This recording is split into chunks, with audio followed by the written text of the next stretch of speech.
Ryan from I Don't Blog, here in the 2018 Ford EcoSport. Ford invited me out to Newfoundland to check it out, which I was happy to do, because I'm actually a Fiesta owner, and this EcoSport is about the size of a Fiesta, only a little bit taller.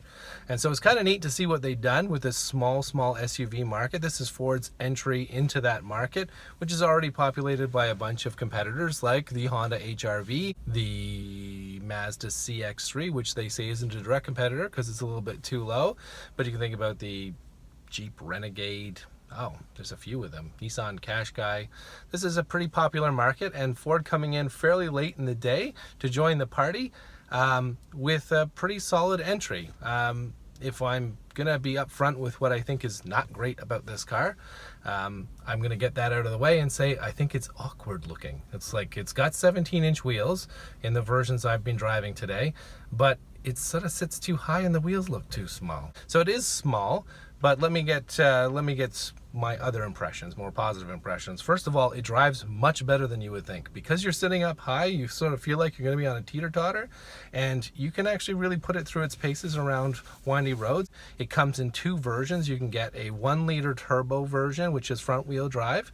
I really like that motor, but it's a bit on the noisy side. And the classier, quieter motor is the 2-liter non-turbo motor, which is only ever coupled with the 4-wheel drive. So you have that option. It comes in 4 trim levels: S, SE, SES, which is the sport one, and then titanium, which has everything. And the price range is significant. At the bottom level it's $22,000, and at the top level it's $30,000. I drove a 1-liter turbo version in front-wheel drive, titanium version. It was lovely to be in. Right at this moment I'm actually in the sporty SES model, which is all-wheel drive with a 2-liter. All of them look really handsome. The interior is much nicer than my Fiesta, which was a 2014 model, so they've done some nice updates. This car actually, interestingly enough, comes all the way from India. How cool is that? Everything seems bolted well together. The interior is really nice, so I think it has a lot of nice content features. Ford says they're expecting to sell most of them in the SE mid-range trim, which is I think about $25,000. And for $350 you can get a winter package, which has some really cool features in this segment.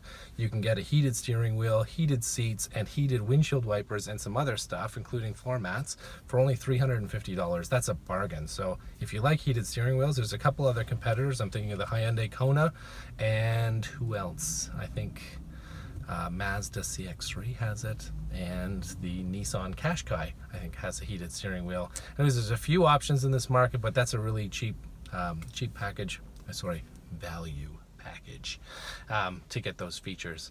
But the car itself, handsome outside, quite a bit of space in the back seats. I pushed my seat back for me and I could still sit in the back seat. It's not loaded with storage space, but for those people who just need a little car to zip around the city, it's perfect. If you've got a teenager who's looking for their first car, get the bottom end model. It'll do them just fine. You can drop the rear seats down and you can pop a bicycle in there. They showed us pictures to show that it's true, because it is pretty small, but it can be done. But you open up it's not a hatch, you actually open up the rear door, and you can put quite a bit of stuff behind the rear seats. So all in all, would I say this is the most competitive car in the market? I don't think so, but put it on the list. It's a solid little car. If you're already a Ford fan, you're gonna love the interior because it has Sync 3 and has all the stuff you're used to. And if you're not a Ford fan, check it out, because you'd probably be surprised if you haven't driven a Ford lately. They're pretty nice. And that's all I have to say about that. This is Ryan from I Don't Blog.